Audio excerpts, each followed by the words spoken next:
أشرقت بالذكر أنوار الحياة وعلى الرونة فجر من سنا لهدى القرآن في الرونة من بهجة الدنيا ربيع للندى.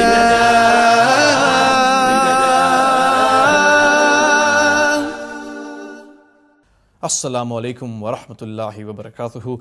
Welcome to a very special program wherein we have with us one of the finest scholars of today's time in Islam, a man who has changed the lives of so many Muslims around the world. It's an honor and a privilege for us Sri Lankans to have him here in this beautiful island nation, and I'm sure he too is absolutely privileged to be here with us. We have with us Mufti Menk of Zimbabwe, and I am sure that none of you have not heard his name ever before. Assalamu alaikum, Mufti Sahab. Wa alaikum assalam wa rahmatullahi wa barakatuh. Your third visit in Sri Lanka, and before we start off with anything else, I would like to ask you, how has your experience been?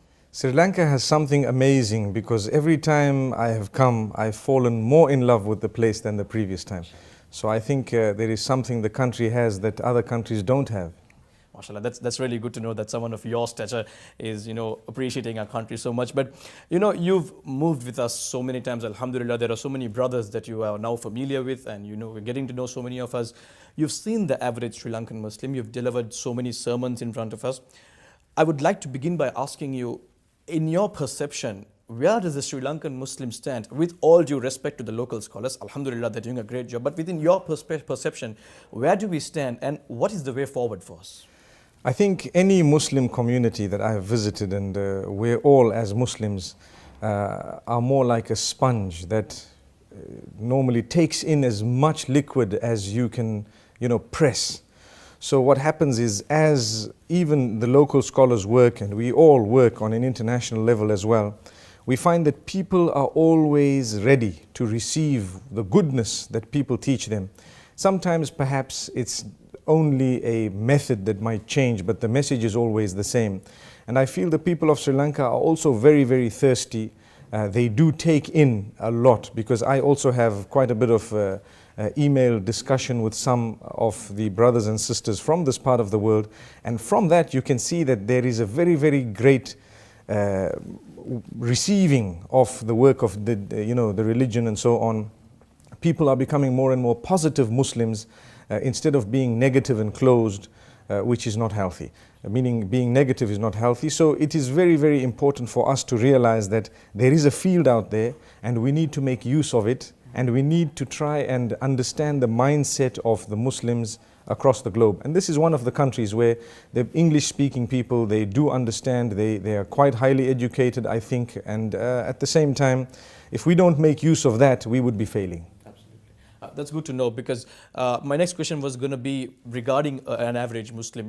We've noticed that in your sermons, you concentrate so much on the social conduct of a Muslim. Of course, you speak on, a Muslim's one-on-one relationship with Allah, but you say that social conduct is very important for a Muslim. Why, if you could explain to us? I think a lot of people across the globe ignore the fact that Islam has a very, very great emphasis on social conduct.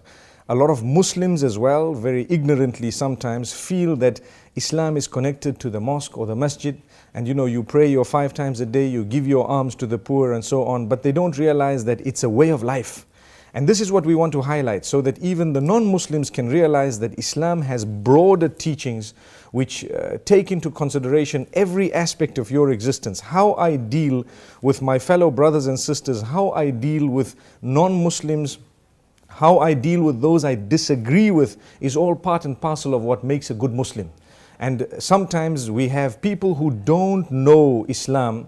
Like you say, Islam is also a way of life, not just your masjid and your tilawat. But we are in a time, we're in an era where you scholars are obviously working so much on it, where Islam is being absolutely demolished. It's been branded as a violent religion, as a religion that spreads hatred, obviously misquoting the Quran and the Hadith, which is very sad to know. But there are so many group campaigns going around the world to stop this and obviously get the right positive image of Islam going on. But on an individual level, obviously not everyone can get involved in such a thing, but on an individual level, what can a Muslim do to contribute, especially in a country like us, where we are a minority, yet we are strong? That's a brilliant question, because there are many things that one could do. It is not actually, confined to one person's ideas.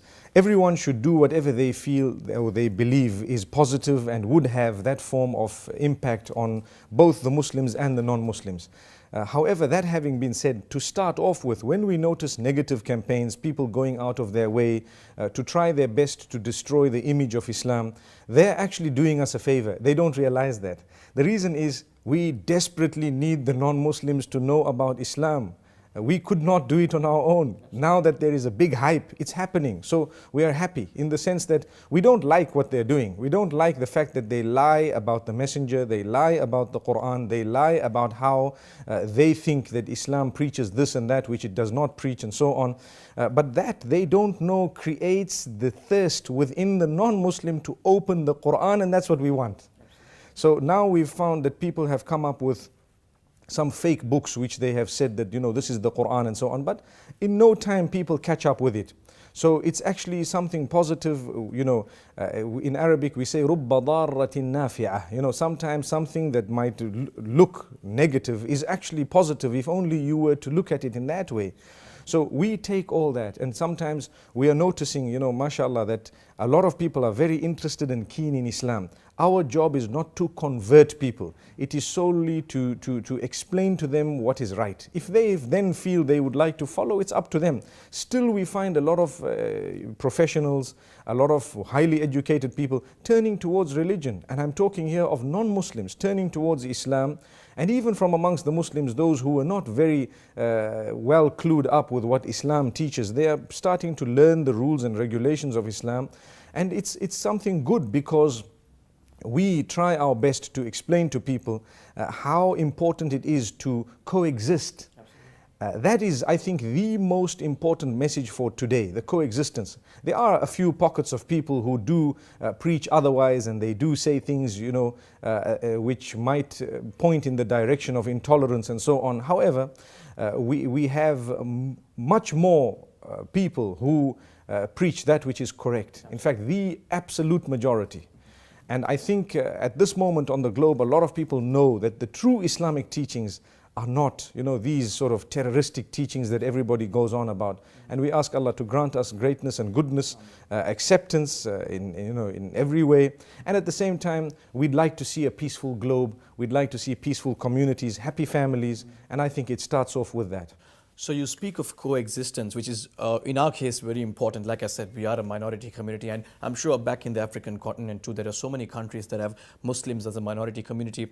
I think most of us in our countries, we have been given all the rights as Muslims. Alhamdulillah, we are free and willing to do whatever we want. Alhamdulillah, all the Muslim rituals and the sacrifices and all that we make, we have been given the freedom to do that. But I think you'll agree with me when I say that we need to realize that rather than, you know, abuse these powers and rights, we take advantage of it and display and exhibit our teachings of Islam to the non-Muslims, don't we?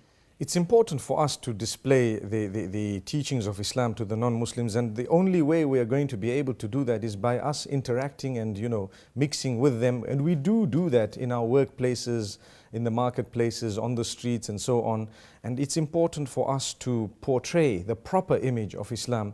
And this is why we say coexistence is so important, because many a time people are ignorant of what Islam teaches, and they're waiting for us to actually portray it to them. So if we are going to give them an image that is absolutely not correct, it's us to blame. And this is why I say whether you have a beard or whether you are dressed, you know, in hijab, the whole world knows what hijab means at the moment. It does not mean that you are a person who cannot be good to others. This is the misconception that a lot of non-Muslims have as well. That they feel that if the minute someone is dressed in, you know, with a beard, or has put on the hijab, or is dressed with some form of clothing that identifies them with Islam, it means that is a no-go area. You don't talk to them, they don't smile, they are not human beings and so on. The other day I had an experience in a lift where there was someone, we were quite a few people, and one person in particular was quite uncomfortable in the lift. So what happened is, moments later I had my son with me, and one elderly man commented and said, you know, this boy reminds me of my grandchild.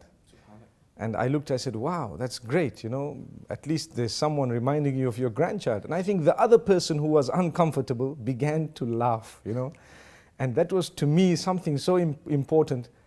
it was up to me whether I wanted to comment or not. And it was up to me whether that comment would be positive or negative. What did I say? I actually said nothing, nothing important, but all I did was show them that I've acknowledged their statement and it was a good statement and it was fair. And through that, someone just realized I'm also just a normal human being. So I think that this is just a simple example that came to my mind now, but these opportunities come to us every day, throughout the day. It's up to us what we make of it.